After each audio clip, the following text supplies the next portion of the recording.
Olá pessoal, bem-vindos ao Bru na Cozinha. E o vídeo de hoje é a segunda parte do Bru Responde. Se você ainda não conferiu a primeira parte, eu vou deixar no card e na descrição do vídeo. Na primeira parte eu falei bastante sobre chantilly, chantininho e falei um pouquinho sobre pasta americana. E o vídeo de hoje eu trouxe as dúvidas aleatórias de vocês. Eu espero que vocês gostem do vídeo, então chega de enrolar, chega de falar e bora conferir o vídeo.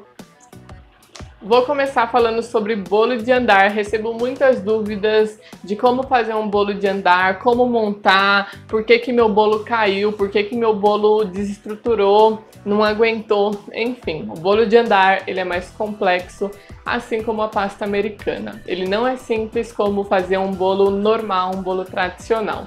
Bolo de andar ele requer a massa correta, estrutura correta, então se você não fizer isso, você não vai ter um acabamento perfeito, você não vai ter uma estrutura perfeita.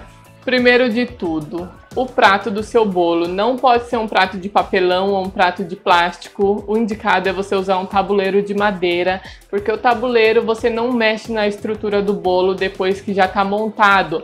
Porque se você pode pegar ele de lado, do que for, o bolo tá ali intacto na base firme. Se você usar um prato de papelão, se você pegar ele com as duas mãos longe, ele vai formar uma barriga aqui e já vai acabar desestruturando o bolo, tá? Então o recomendado é usar um tabuleiro de madeira. Hoje em dia tem os banquinhos para bolo de andar que facilita bastante a montagem e estruturação do bolo de andar. Então, se você jogar no Google banquinho para bolo de andar, você vai ver todas as opções.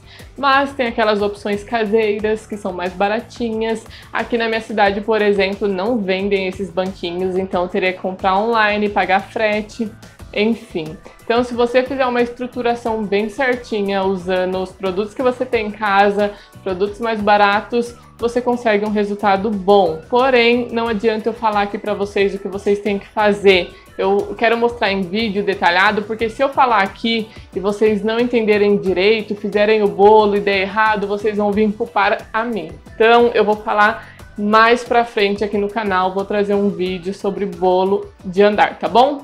Uma dúvida que surgiu demais foi a seguinte: quanto de massa vai em cada forma? Se você ainda não tem a minha apostila, pessoal, na minha apostila tem a quantidade de massa para cada forma.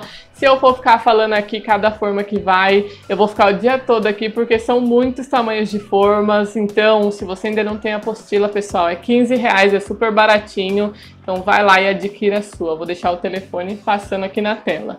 Na minha apostila também tem uma dúvida que surge demais, quantas fatias dá cada forma? Se eu ficar falando aqui também, o vídeo vai ficar 3 horas de vídeo. Então, pessoal, você tem a apostila, não tô aqui querendo vender a apostila não, pessoal. Eu fiz a apostila para ajudar vocês. Se eu quisesse vender mesmo, eu teria colocado ela uns R$40 aí no mínimo. Mas não, eu coloquei ela num valor acessível para todo mundo adquirir. Então, nela tem muitas dicas sobre tamanhos de formas e quantidade de massa, tamanhos de formas e quantidade de fatias, tamanhos de forma e quantidade de chantilly para cobrir e fazer a decoração. Tem muitas dicas legais, tá bom? Então, se você não adquiriu ainda, vai lá adquirir. O telefone vai estar passando aqui embaixo. Principais bicos. Eu recebo muitas dúvidas de Bru, quais os bicos que eu devo comprar? Varia demais, pessoal, porque às vezes eu gosto de um tipo de decoração que você não gosta. Vou recomendar aqui para vocês 3 bicos, mas na apostila também tem uma página lá só de bicos. Então, ó, um M da Wilton, que é um bico lindo que você consegue fazer muitas coisas. Bico folha 113 da Wilton e o bico pitanga pequeno. Um bico M é um bico pitanga grande e um bico pitanga pequeno pode ser o 20, pode ser o 32, pode ser o 22, pode ser o 30, mas que você tenha um bico pitanga grande e um bico pitanga pequeno, que você vai conseguir fazer muitas decorações diferentes. E o bico folha, ele ajuda bastante, você consegue fazer lateral, você consegue fazer acabamentos de babados, enfim. Uma dica que surgiu bastante aqui na enquete que eu fiz foi: Bru, o que você usa para medir os seus ingredientes? Como eu sempre falo, eu uso xícara medidora. Então tem gente que fala que mede na xícara e não dá certo. A sua xícara é medidora? Existe no mercado as xícaras medidoras. Eu vou deixar passando um trechinho aqui das minhas xícaras medidoras. A minha xícara é a padrão, que a gente conhece na confeitaria, de 240 ml, uma xícara. Aí tem a meia xícara, um terço, um quarto. As colheres de sopa, a mesma coisa. Tanto a colher de sopa, a colher de chá, eu uso tudo medidora. Eu não pego a colher de casa e falo que é a colher de sopa. Quando eu uso a colher de casa, eu falo no vídeo, ó pessoal, é a colher de casa. Geralmente eu uso para hidratar a gelatina somente. Então eu vou passar um trechinho agora das minhas xícaras e colheres medidoras. Então essas são as minhas xícaras medidoras. Essas são as que eu uso para medir todos os ingredientes. Então aqui eu tenho uma xícara que é equivalente a 240 ml, meia xícara que é equivalente a 120 ml, um terço de xícara que é equivalente a 80 ml e um quarto de xícara que é equivalente a 60 ml. Então agora eu vou mostrar as colheres. É também um kit de colher de sopa e colher de chá. Então vem 4 colheres e eu vou começar mostrando a colher de sopa. Então uma colher de sopa é equivalente a 15 ml. Meia colher de sopa é equivalente a 7,5 ml.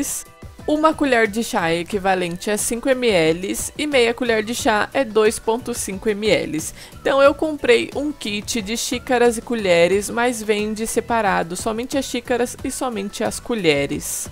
Uma coisa importante falar, não é porque a xícara é 240 ml que qualquer ingrediente que eu vá colocar nela vá pesar 240 gramas. Cada ingrediente tem um peso diferente medido nas xícaras medidoras. Outra dúvida é substituições. Bru, posso substituir isso? Posso substituir aquilo e tudo mais? Se a receita te der a opção de substituição, você pode substituir. Caso contrário, não substitua, não altere a massa, porque se der errado, você vai vir culpar a pessoa que está ensinando. Então, se você não seguir a receita corretamente, não queira colocar a culpa em alguém, tá bom? Eu vejo muita gente perguntando do pão de ló, que tem aqui no canal, a massa simples à base de água. Bru, posso substituir a água pelo leite, a água pelo suco, a água por chá?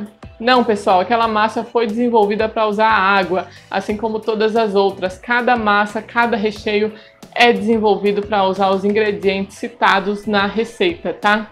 Então, se você tiver alguma dúvida, tem exceções que podem substituir, principalmente em recheios. Deixa nos comentários, pergunta, eu respondo sempre. Massa amanteigada, se tá pedindo manteiga em exato, usa manteiga, não me usa margarina. Mas eu tenho aqui no canal uma opção que dá para vocês usarem a margarina com no mínimo 80% de lipídios, que tem algumas no mercado que servem, né? Mas tentem seguir a receita certinho, tá bom? Outra dúvida que surge bastante é o porquê da gema no recheio, a gema do ovo. Recheios cremosos com aquela consistência mais cremosa, que nem eu tenho postado ultimamente, a cremosidade é devido à gema. Se você tirar a gema, ele vai ficar na textura diferente. Você pode sim tirar a gema, pode, não tem problema, não vai alterar em nada, a não ser a textura. Então, se você quer um recheio super cremoso, tem que ir a gema. Se você tirar a gema, ele vai ficar numa textura mais firme, igual brigadeiro, tá? Então, a gema, ela serve no recheio para deixar ele com uma consistência mais cremosa. Se o recheio conter amido de milho, vai ficar naquela textura de mingau, de creme de confeiteiro, que é devido ao amido e não à gema. A principal dúvida que surge aqui no canal, que acho que em quase todos os vídeos aparece, é por que coloca farinha de trigo no recheio? Pessoal, a farinha ela dá textura no recheio ou no docinho. Eu coloco porque eu gosto da textura que ele dá. É opcional se você quiser tirar, mas a textura fica diferente. Já fiz todos os recheios com a farinha e sem a farinha e eu prefiro a textura com a farinha. Então é opcional, é uma coisa que assim não é obrigatório ter na receita, mas muda bastante a textura do doce ou do recheio. Muito importante, sempre que for colocar farinha no recheio é farinha sem fermento, tá? Eu só uso farinha sem fermento. Outra dúvida que surge muito é como cobrar o valor total, como somar. Pessoal, não tenho como falar aqui pra vocês, ó, o bolo de brigadeiro vocês cobrem aí R$20. Não tenho por quê. Porque aqui onde eu moro as coisas são um valor e aonde vocês moram são outros valores. Independente se a diferença é mínima, tem que somar tudo, calcular. O que eu recomendo para quem está começando? Vender bolo por peso é difícil porque você tem que fazer ele no peso exato. Não adianta o cliente te pedir um bolo de 4 quilos e você fazer um bolo de 4 quilos, mas chegar no peso total de 5 quilos e você querer que ele pague a diferença, porque se ele encomendou um bolo de 4 quilos, tem que ser um bolo de 4 quilos, tá? Então eu recomendo que faça o valor, some todos os ingredientes gastos e multiplique por 3 e é o valor final. Vou dar um exemplo para vocês. Gastei R$20, um exemplo, para fazer um bolo básico, simples de brigadeiro na forma 15 centímetros de diâmetro. Por quanto que eu vou vender? Eu vou vender por no mínimo R$60. 2, 4, 6, R$60.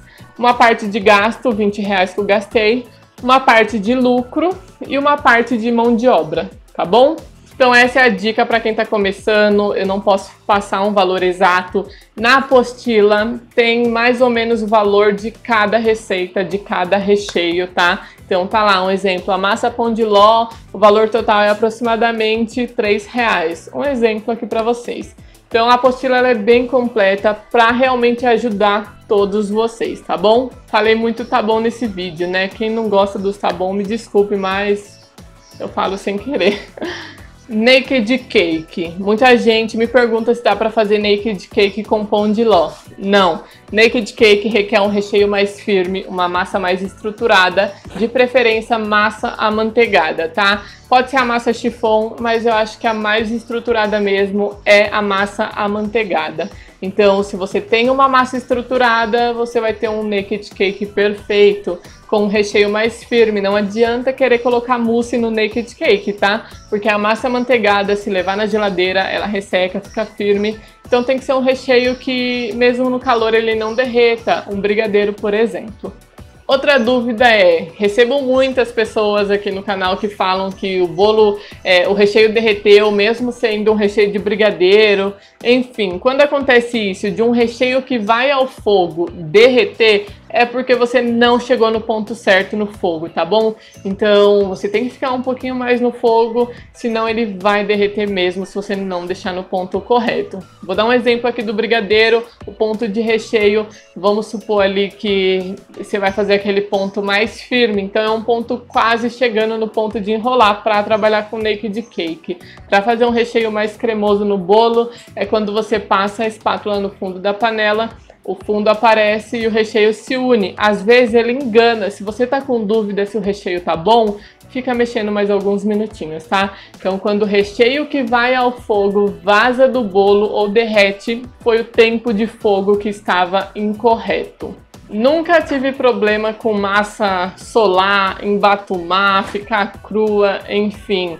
Isso varia muito dos ingredientes usados na receita e da forma que foi preparada. Às vezes a pessoa comenta aqui que o bolo não deu certo, que ficou cheirando a ovo. E eu sempre explico, pessoal, para fazer bolo tem que ser ovo fresco. Se o ovo for velho, ele vai ficar cheirando a ovo mesmo. É normal, porque o ovo é velho. Então a dica é, se o ovo for velho, passa as gemas pela peneira. Se for um ovo fresco, não precisa. E a questão de embatumar, ficar cru, não cozinhar, enfim, varia do forno, ingredientes e do modo de preparo. Então se você seguiu a receita à risca e não deu certo, a próxima vez muda alguma coisa, ou a farinha, ou o fermento, ou o leite, ou o ovo que você usou, ou a temperatura do forno, ou a forma que você bateu, muda alguma coisa, tá? Então sempre usem ingredientes de qualidade para fazer massa de bolo. Não adianta você querer usar uma farinha que não é legal e querer que o bolo fique perfeito, ou ovos velhos e querer que o bolo não fique cheirando a ovo. Outra dúvida que recebo bastante, essa é a última que eu anotei aqui, é sobre a camada de massa e a camada de recheio. Qual é a espessura correta? Não tem uma regra, não tem uma espessura correta para isso. E então o que eu digo para vocês é o que eu gosto. Então assim, o que eu gosto, o pessoal que come gosta é um dedo de massa, um dedo de recheio. Então você mede, pode medir com o seu dedo mesmo, a não ser que seu dedo seja muito gordo, aí faz meio dedo, tá? Mas um dedo de massa, um dedo de recheio, tá bom? Isso é o suficiente, é uma camada de massa generosa e uma camada de recheio generosa, tá bom? Então o vídeo foi esse, pessoal. Tirei as dúvidas principais que mais apareceram. Tiveram muitas dúvidas, mas era coisa de um comentário ou outro, por isso que eu não respondi todo mundo, senão eu ia ficar aqui uma semana só de Bru Responde, tá? Então no decorrer aí dos meses eu vou fazendo mais vezes para tirar outras dúvidas de vocês, tá bom? Então me deixa aqui nos comentários falando o que você achou. E é isso, um beijo e até o próximo vídeo.